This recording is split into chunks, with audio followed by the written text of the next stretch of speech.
Yeah, hi there. These comments are for Brian92. That's a username you're using at my VoxyPop discussion group, and I am Michael, the founder, owner, and the materials writer for all of your lessons at the 7-step system to pass a TOEFL IBT. And you've answered independent speaking practice test number 2. So the question is, choose an event that has meaning for you. Explain how it has changed you. So then you say,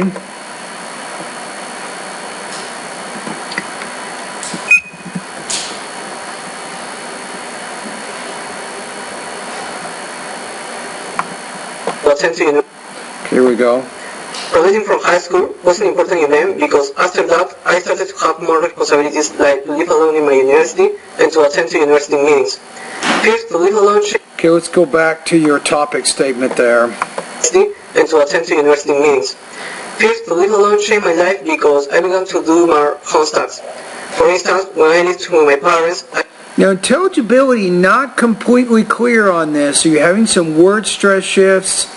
And you might be getting a little bit too rushed. So remember, when you're trying to pace your ideas in English, you want to put 4 or 5 stressed words together, words like nouns, adjectives, adverbs, and verbs. Put these 4 or 5 words together and then have a pause. And then you have another 4 or 5 words, you have another pause. So it makes it easy to concentrate on what you're saying. Because we divide tasks between us. Now I have to do all the things on the apartment. Also, when one is on the high school, the parents usually go to the school gatherings. Actually, when there is a university meeting, I have to go, and I realized that I started to be an independent person. In conclusion, because I had to make or buy my own food to bring my apartment and to attend the university gatherings, I became an independent person, involving more responsibilities. Thus, it changed my life. Okay, so yeah, with this one, when we look at the rubrics here, you're having quite a bit of problems with delivery. And I know that you completed the pronunciation pretest the other day, so this is a priority for you. You want to make sure you go through those recommended lessons that I recommended based on your pretest, and then generally go through all the pronunciation lessons, really working at pronouncing your ideas very clearly, and specifically the consonants and the vowels within the words. You're having a little bit of trouble pronouncing the words, and also the stress, putting the correct stress on the correct part of the word. And I also gave you some comments with pacing. It's called Thought Groups and Blending, is the lesson I have at my website. So if you go to pronunciation, you can go to lesson 41 through 44.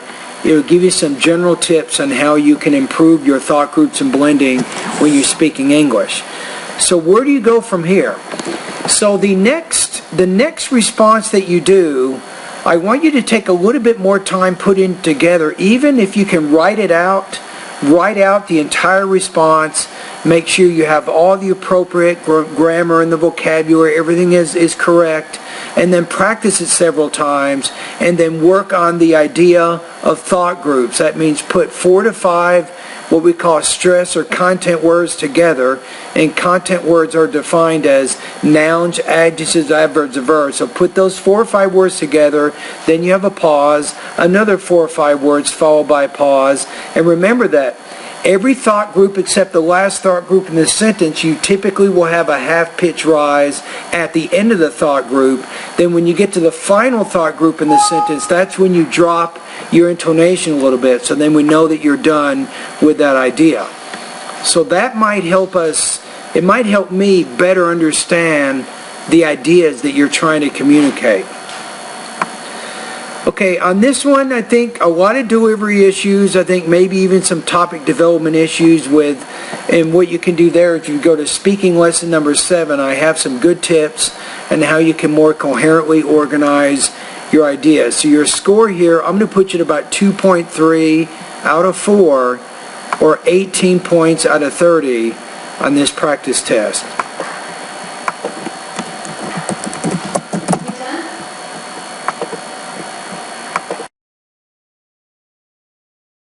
Provisions in place.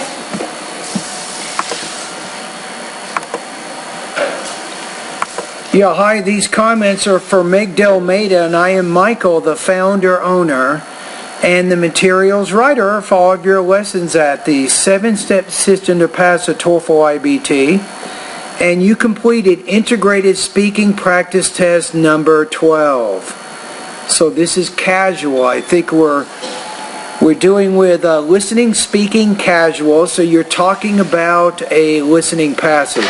The conversation discussed about the project closure days. The conversation discussed about the project closure days at university. One of the speakers was complaining about the campus being closed to save money for university. He says it sounds pretty unfair because he's not getting enough instruction he's paying for. However, the other speaker questioned what he said, making a correlation between few days of closure and... Now what you can do here is as you're summarizing the information, you can use the simple present verb tense there to re-explain the points. So we have two opinions.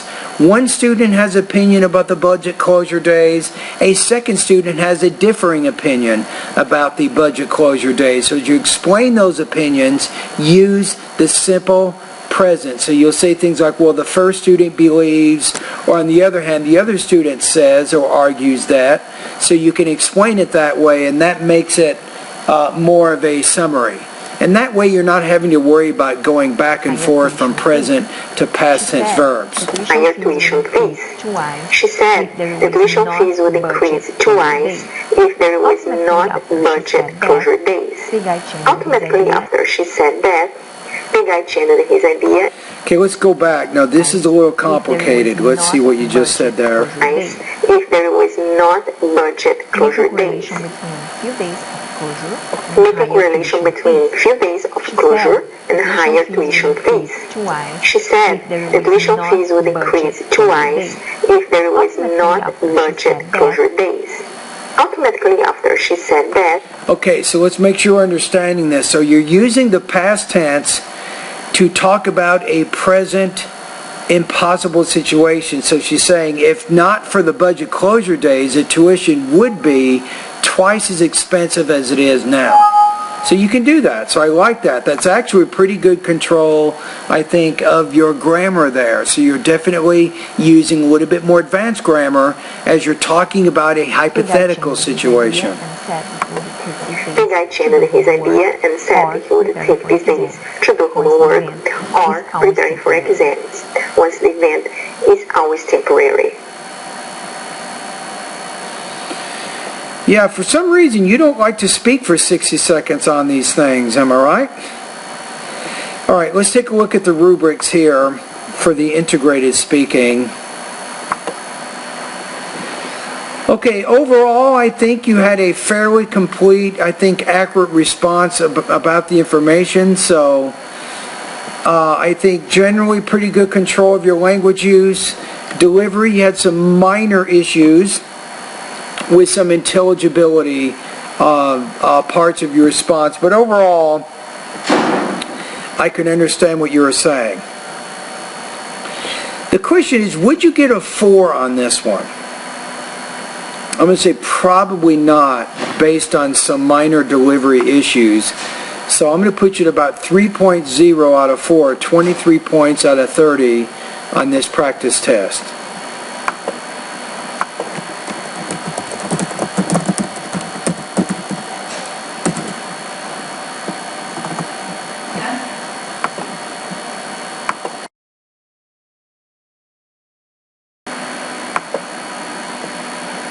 Yeah, hi there. These comments are for Ravender K, and I am Michael, the founder, owner, and the materials writer for all of your lessons at the 7-step system to pass a TOEFL IBT. And I'm going to listen to your independent speaking practice test number 12. So first of all, let's take a look at the question. So do you think children should be given cell phones? Yes or no? Give reasons why.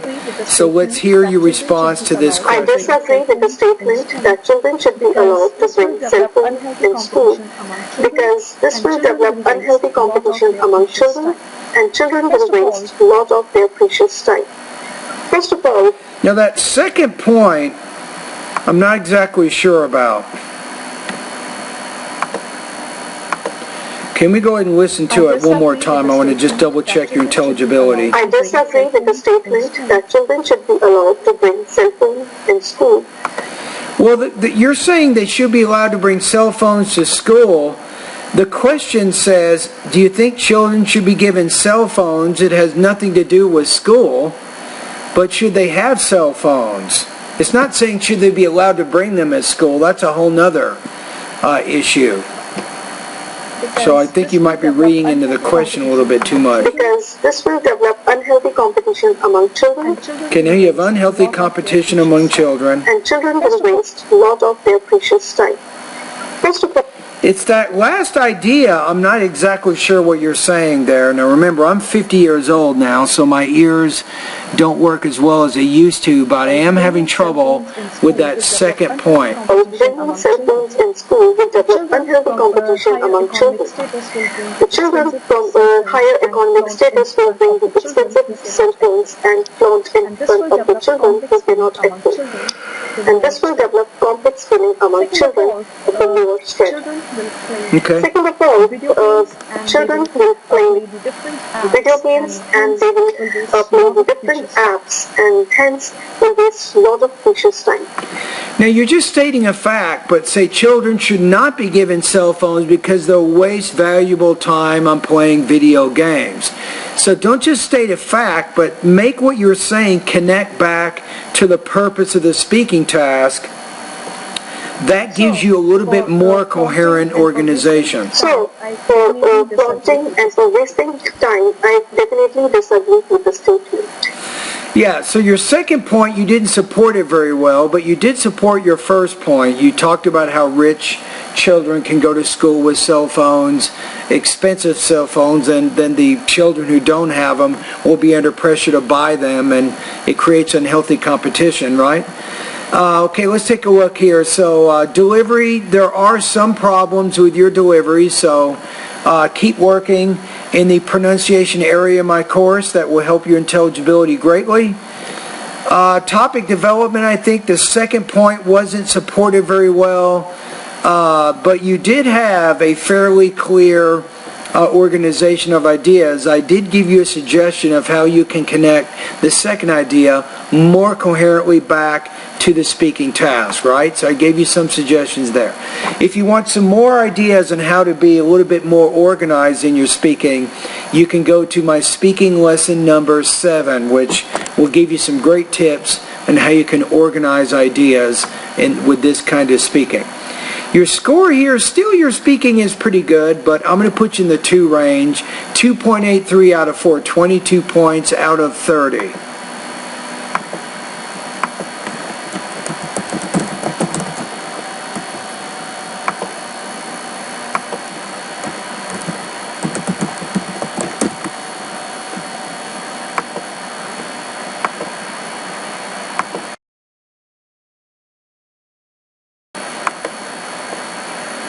Hi there, these comments are for Joy Vick, and I am Michael, the founder owner and the materials writer for all of your lessons at the 7-step system to pass a TOEFL IBT. And I'm going to listen to your independent speaking practice test number 17.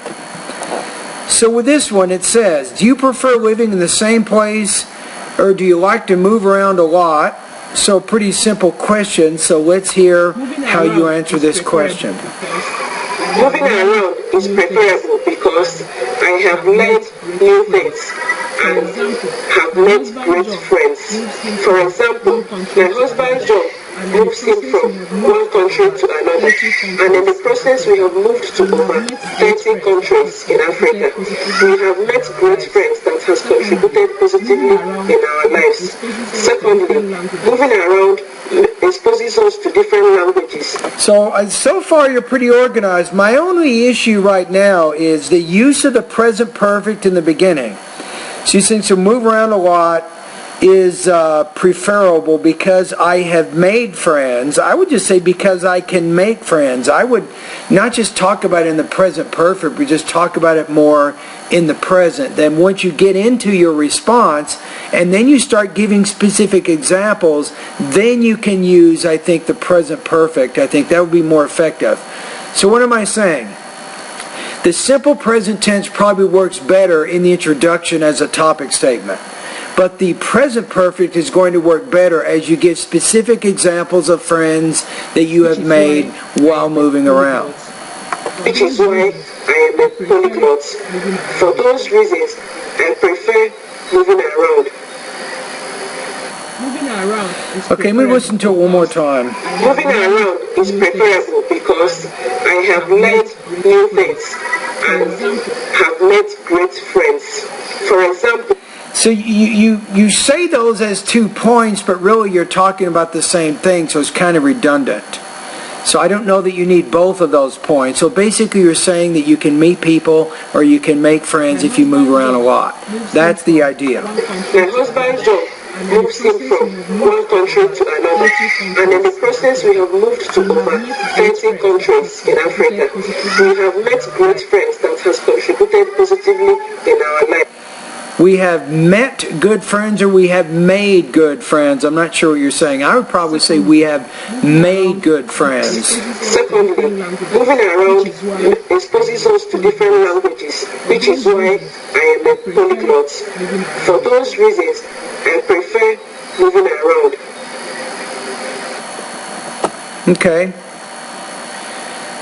Okay, so let's take a look here. So I think the second idea in the beginning, you didn't really, I don't even think you need that. So basically you have 1 point, you gave some examples to support that.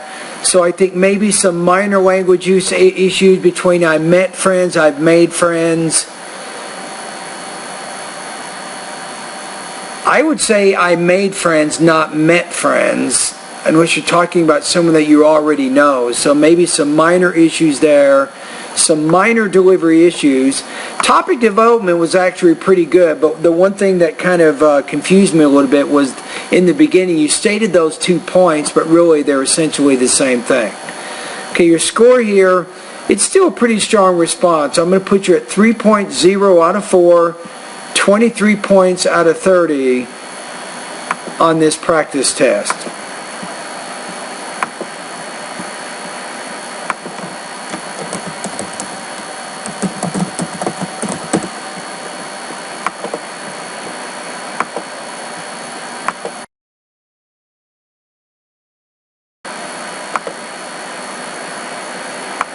Yeah, hi there. These comments are for Pranash, and I am Michael, the founder, owner, and the materials writer for all of your lessons at the 7-step system to pass a TOEFL IBT. And you answered independent speaking practice test number 13. So your friend is nervous because he'll have a job interview. What would you tell him? I would advise my friend to take a good Okay. rest before his I would advise my friend to take a good rest before his interview day and be confident while giving his interview. First of all, good rest enables us to retain all the information that we have read and prepared for our interview. For example, when I was interviewed by my interviewer and was asked about the blood circulation, I was able to retain all the information that I had read and learned about it because I had a good rest before my interview. Good example, and I like how you mentioned the words blood circulation. I like that specific vocabulary there. That's very helpful. Secondly, he needs to be confident. Interviewers are always attracted towards the people who are confident. For example, if they have to choose between 2 candidates with the same level of education, they will certainly choose the one who is very confident about his answers. That's why he needs to be confident and needs to take good. That's why I would advise that my friend get a good night's sleep and be confident, you might say. So I noticed there, Pranash, You had a chance to use a subjunctive mood, but you didn't use it. So here's my question. What is, you might want to go to Google, what is the subjunctive mood in English grammar, and how could you use this grammar in this response? See if you can figure that out. And once you figure that out, then try to do another response that talks about advice that you might give somebody. You might look at some of my 300 topics and find another one and see if you can use a subjunctive mood in that particular response. If you can do that, that means that you understand what that grammar is and how it works. And I think if you can learn that, you will advance your grammar a little bit more than it is right now. And that's a good thing. I think overall you had a pretty good response here, so you were pretty confident. You had pretty clear delivery, not many language use issues that I could tell. You had a fairly clear organization of ideas. So I'm going to put you at about 24 to 26 points out of 30, 3.1 to 3.3 out of 4.